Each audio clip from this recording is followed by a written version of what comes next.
सभी पत्रकार बंधुओं को नमस्कार।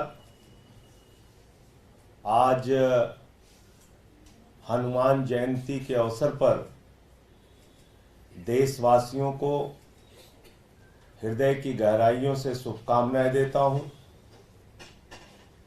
और बजरंग बली जी की कृपा से, हनुमान जी की कृपा से लंबे समय से, पिछले 23 दिनों से जो संघर्ष चल रहा था, दिल्ली वालों का जो संघर्ष चल रहा था, उस पर बजरंग बली की कृपा हुई और अरविंद केजरीवाल जी को इंसुलिन, जो उनके जीवन के रक्षा के लिए जरूरी थी, जिसकी मांग हम लोग बार बार कर रहे थे, वो उनको मिल गई है, उनको दी गई है। आज एक ऐसा सच आपके सामने बताने जा रहा हूं जिसको सुन के आप हैरान हो जाएंगे और आप खुद सोच सकते हैं कि एक मुख्यमंत्री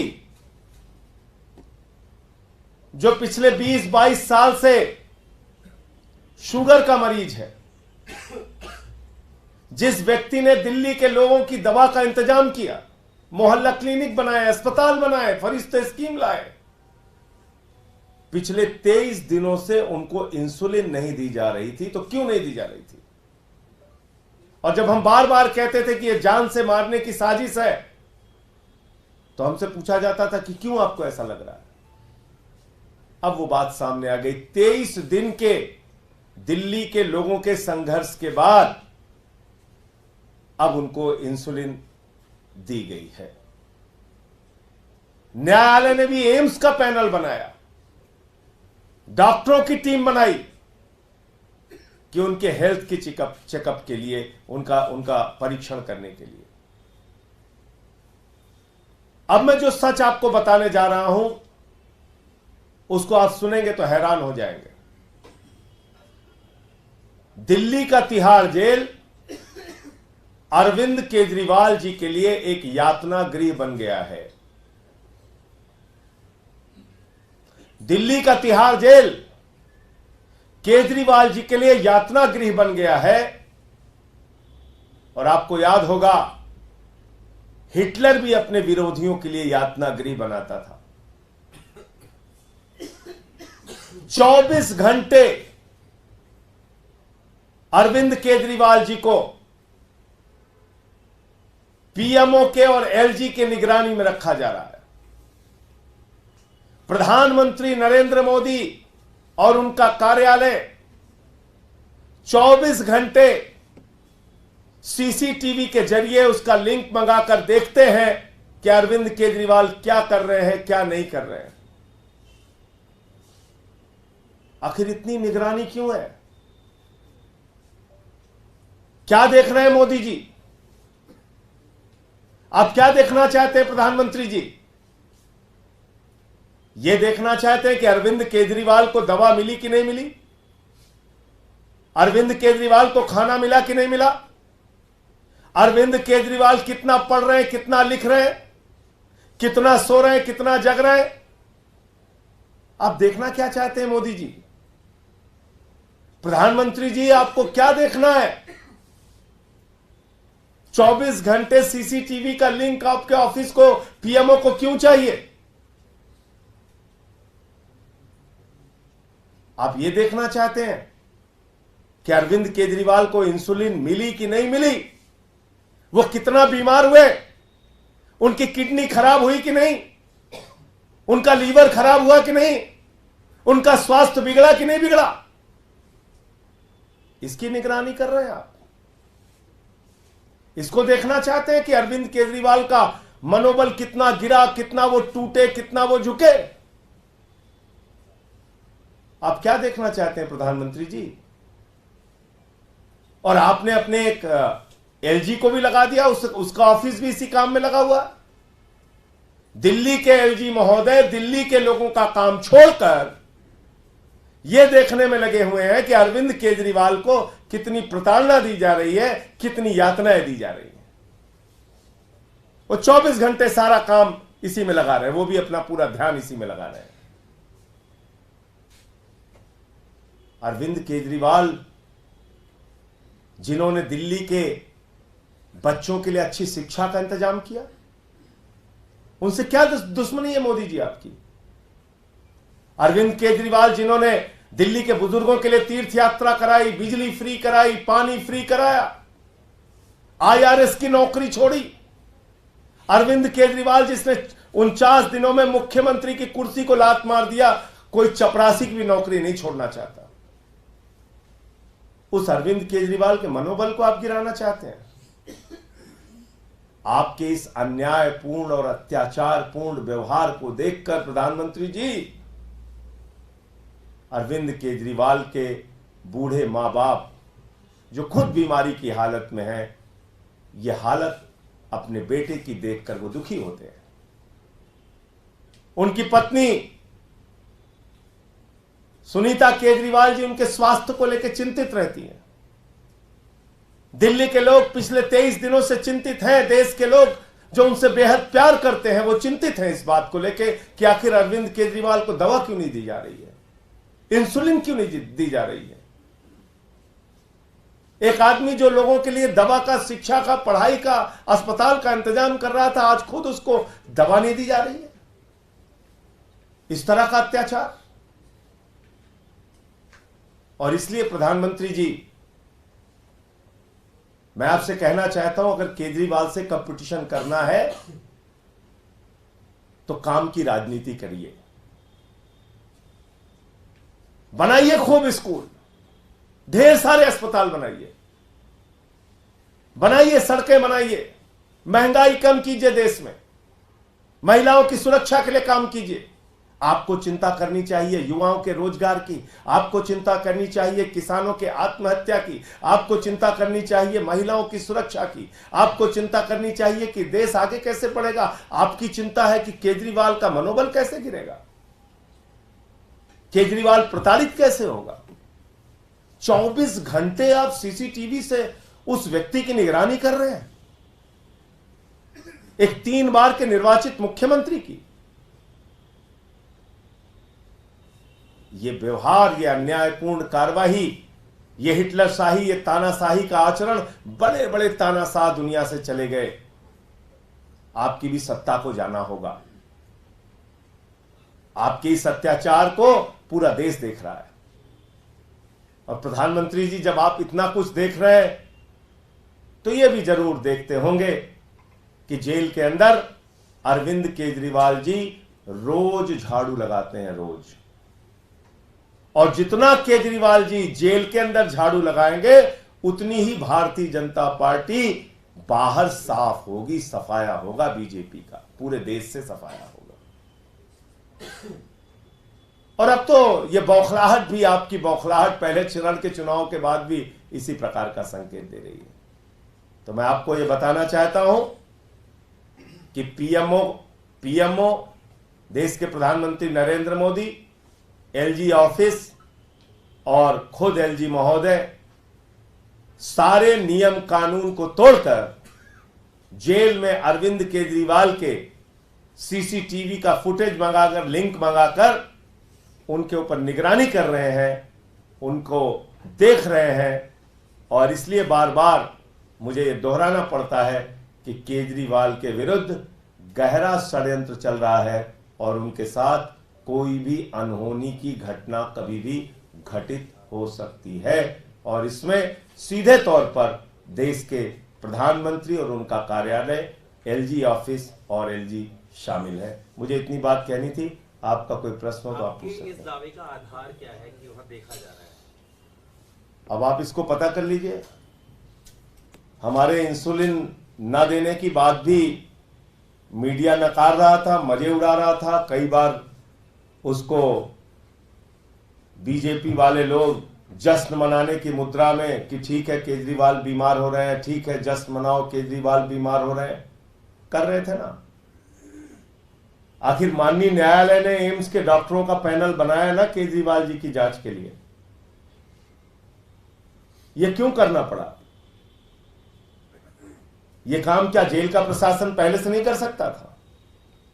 अगर केजरीवाल के विरुद्ध साजिश नहीं होती तो क्या उनको इंसुलिन जैसी चीज उनको जो उनके जीवन के लिए जरूरी है नहीं दी जा सकती थी?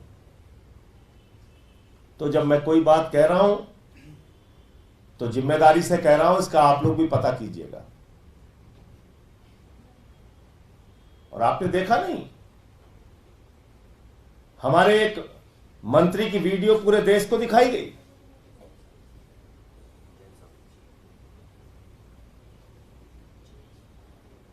तो मैं कुछ गलत नहीं कह रहा हूं, जो भी आपसे कह रहा हूं जिम्मेदारी से कह रहा हूं।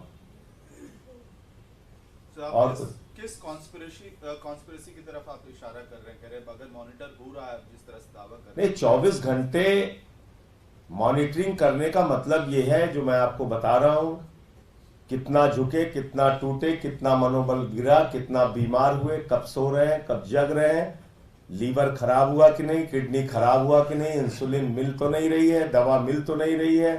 इस आदमी को हर तरफ हर 24 घंटे परेशान करो और इस स्तर तक पहुंचा दो कि उनकी जिंदगी से खिलवाड़ हो जाए। यही हो रहा है। तिहाड़ जेल के डीजी का बयान है, उन्होंने कहा है कि 900 से 1000 वहाँ के कैदी हैं जिन्हें डायबिटीज है, तो उनको हम समान रूप से ट्रीट करते हैं, सबको एक समान देखा जाता है, कोई हमारे लिए खास नहीं होता। अरे भाई, तिहाड़ जेल का डीजी किसकी वजह से क्यों बोल रहा है, ये अब बताने की जरूरत है क्या? वो अमित शाह के अधीन है, जो उसको कहा जाएगा बोलेगा, उसकी बात छोड़ दीजिए।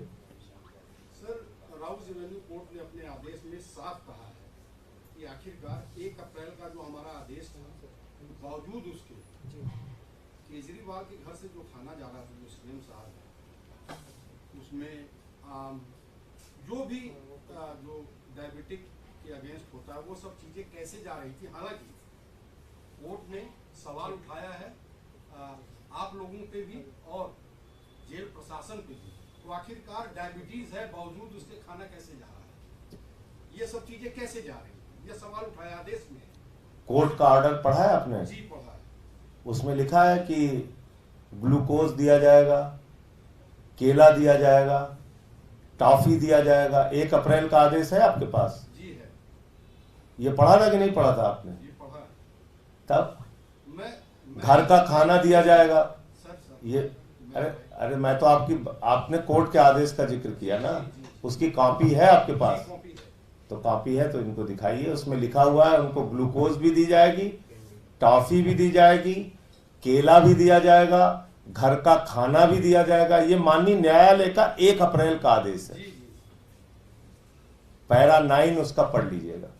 सूरत की बीजेपी के कैंडिडेट को कल निर्विरोध निर्वाचित कर दिया गया, वहाँ पे कांग्रेस के कैंडिडेट का नॉमिनेशन रद्द हो गया था, बाकी कई लोगों ने नामांकन वापस लिया। इस डेवलपमेंट देखिए, मैं पूरा ये बात पूरे जिम्मेदारी से कह रहा हूं कि प्रधानमंत्री नरेंद्र मोदी देश का संविधान बदलने जा रहे हैं, चुनाव खत्म करने जा रहे हैं, दलितों, पिछड़ों, आदिवासियों का आरक्षण खत्म करने जा रहे हैं। देश के 85% लोगों के पीठ में छुरा मारने की तैयारी है। इस देश की जनता के पीठ में छुरा मारने की तैयारी है। इस देश की जनता को चुनाव से वंचित किया जाएगा। सूरत एक झांकी है, पूरा देश बाकी है। सूरत में चुनाव खत्म हुआ है, पूरे देश में चुनाव खत्म होगा। यह प्रधानमंत्री नरेंद्र मोदी की सोच है। तानाशाही लाना चाहते हैं। 24 का चुनाव अंतिम चुनाव है। इस देश के लोगों, इस बात को याद रखना, यह अंतिम चुनाव है आपका। बाबा साहब डॉक्टर भीमराव अंबेडकर जी के द्वारा लिखे गए संविधान को भारतीय जनता पार्टी के लोग नहीं मानते, ये नागपुर के संविधान को मानते हैं, जो संविधान कहता है, जिसके प्रमुख भागवत कहते हैं, दलितों का, पिछड़ों का, आदिवासियों का आरक्षण खत्म होना चाहिए। मोहन वैद्य कहते हैं, आरएसएस के नेता कहते हैं, दलितों का, पिछड़ों का, आदिवासियों का आरक्षण खत्म होना चाहिए। बीजेपी के नेता कहते हैं संविधान बदलना है। और कितने प्रमाण आपको चाहिए? अयोध्या के प्रत्याशी प्रभु श्री राम के धरती अयोध्या के प्रत्याशी लल्लू सिंह ने कह दिया संविधान बदलना है, 400 सीट दे दो। और प्रभु श्री राम का अभिनय कर चुके अरुण गोविल, उन्होंने भी कह दिया कि 400 सीट दे दो, संविधान बदलना है। देश का संविधान ये लोग बदलेंगे, वोट की ताकत आपकी खत्म करेंगे। और याद रखना, आरक्षण पूरे देश में भाजपा ही खत्म करेंगे, क्योंकि आरएसएस का प्रमुख जो बोलता है वही भाजपा कहती है। आरएसएस का प्रमुख जो बोलता है वही भाजपा का संविधान है। ये बाबा साहब के संविधान को नहीं मानते, ये भागवत के संविधान को मानते हैं। और भागवत तो पहले ही कह चुके हैं आरक्षण खत्म होना चाहिए। मोहन वैद्य कह चुके हैं आरक्षण खत्म होना चाहिए। देश के दलितों, पिछड़ों और आदिवासियों को सावधान हो जाना चाहिए, सजग हो जाना चाहिए। इस देश के लोगों को सजग हो जाना चाहिए। वोट का अधिकार उनका छीना जाएगा। सूरत तो झांकी है, पूरा देश बाकी है। अभी सूरत में चुनाव खत्म हुआ, अब पूरे देश में चुनाव खत्म होगा। आरएसएस में चुनाव होता है क्या? चुनाव होता है आरएसएस में? आरएसएस के प्रमुख का कोई चुनाव नहीं होता। आरएसएस चुनाव की पद्धति में यकीन नहीं रखती। और आरएसएस का संविधान कहता है भारत के प्रधानमंत्री और राष्ट्रपति के ऊपर आरएसएस का प्रमुख राज करेगा। इसीलिए प्रधानमंत्री को भी भागवत से मिलने जाना पड़ता है। उसका प्रोटोकॉल होगा अपना, लेकिन उसको भी भागवत से मिलने जाना पड़ता है। तो इसलिए याद रखिएगा, फिर दोहरा रहा हूं, सूरत में जो कुछ हुआ वो मेरी बात को, मेरे दावों को और बार बार रैलियों, सभाओं में जो सारे नेता बोल रहे हैं उसको बिल्कुल सच साबित करता है। ये चुनाव खत्म करेंगे, पूरे देश में चुनाव खत्म करेंगे, पूरे देश में चुनाव की प्रक्रिया और लोकतंत्र को खत्म करेंगे। बाबा साहब डॉक्टर भीमराव अंबेडकर के संविधान को खत्म करेंगे और आरक्षण को खत्म करेंगे। संजय जी, प्रधानमंत्री राजस्थान में कह रहे हैं कि आज हनुमान जयंती है और इस मौके पर कि पिछली सरकारों में तो हनुमान चालीसा सुनना भी गुनाह था। राजस्थान ही एक एग्जाम्पल है, रामनवमी पर बैन लगा दिया गया था। प्रधानमंत्री नरेंद्र मोदी देश की जनता का ध्यान भटकाने की कोशिश ना करें। वो बताएं 10 साल में 20 करोड़ नौजवानों को नौकरी मिली कि नहीं। वो बताएं 750 किसान जो शहीद हुए वो कौन थे। वो बताएं 20 जवान हमारे जो सीमा पर मारे गए वो कौन थे। प्रधानमंत्री नरेंद्र मोदी बताएं कि काला धन कहां गया, 15 लाख खाते में क्यों नहीं आया, काला धन क्यों बढ़ गया, 15 लाख करोड़ रुपए की चोरी आप लोगों ने कर करके अपने पूंजीपति मित्रों का माफ क्यों किया, 3.5 लाख करोड़ रुपए बैंक सेटलमेंट के जरिए आपने माफ क्यों किया, भारत के ऊपर 200 लाख करोड़ रुपए का कर्जा क्यों है। प्रधानमंत्री नरेंद्र मोदी को देश की महंगाई के सवाल पर जवाब देना चाहिए। 10 साल हो गया, अब सवाल आपसे पूछा जाएगा, ड्रामे करना बंद करो प्रधानमंत्री जी, सीधे सीधे जवाब दो। नौकरी का क्या हुआ, रोजगार का क्या हुआ, महंगाई का क्या हुआ, किसान के आय दोगुना करने के दावे का क्या हुआ, काला धन का क्या हुआ, इलेक्टोरल बॉन्ड के नाम पे दुनिया का सबसे बड़ा भ्रष्टाचार करते हैं प्रधानमंत्री और उनकी पार्टी। और कल मैं देख रहा था, वो एक बेचारा व्यापारी मेरठ का, वो कह रहा भाजपा के जुलूस में गए थे, 36,000 रुपए जेब काट लिया। आप बताइए, इलेक्टोरल बॉन्ड से चंदा बंद तो अब जेब कतरई शुरू कर दिया इन लोगों ने। इलेक्टोरल बॉन्ड का चंदा बंद हो गया तो अब जेब कतरई शुरू कर दिया, कह रहे जेब काटेंगे। वो वीडियो चल रहा है पूरे देश में। तो ये भारतीय जेब कतरा पार्टी है, इनसे सावधान रहिए सब लोग। संजय जी, प्रधान एक बात और कही है कि आपकी संपत्ति कुछ खास लोगों को देने की तैयारी में कांग्रेस दोबारा दोहराया है, कहा है कि जब से मैंने हिडन एजेंडा इनका उसकी पोल किसको, अडानी को? कहां पर है? अडानी को देने की तैयारी है। रेल किसके पास, सेल किसके पास, कोयला किसके पास, गैस किसके पास, बिजली किसके पास, पानी किसके पास, पोर्ट किसके पास, एयरपोर्ट किसके पास, बताइए। बैंकों का 20,000 करोड़ रुपए किसके पास, नीरव मोदी, मेहुल चौकसी कौन है। नरेंद्र मोदी बुलाते हैं मेहुल भाई, वो मेहुल भाई कौन है मोदी का, अडानी कौन है मोदी का। पूरे देश की संपत्ति लूट के आपने अडानी को सौंप दिया। आप सवाल उठा रहे हो, आकाश से लेकर पाताल तक आपने अडानी को सौंप दिया। आप सवाल उठा रहे हैं प्रधानमंत्री जी। 2.5 लाख करोड़ रुपए का कर्जा आपने एक व्यक्ति को दे दिया, 15 लाख करोड़ रुपए पूंजीपतियों का माफ कर दिया। पूरे देश को लूटने का काम देश के प्रधानमंत्री के नेतृत्व में मोदी जी की सरकार कर रही है और पूरे देश को लूटकर 82 करोड़ लोगों को 5 किलो राशन देते हैं और अपने पूंजीपति दोस्तों के साथ मिलकर देश का लाखों करोड़ और देश के लाखों करोड़ के संसाधन लूटने का काम भारत के प्रधानमंत्री और उनकी सरकार कर रही है। और बताइए,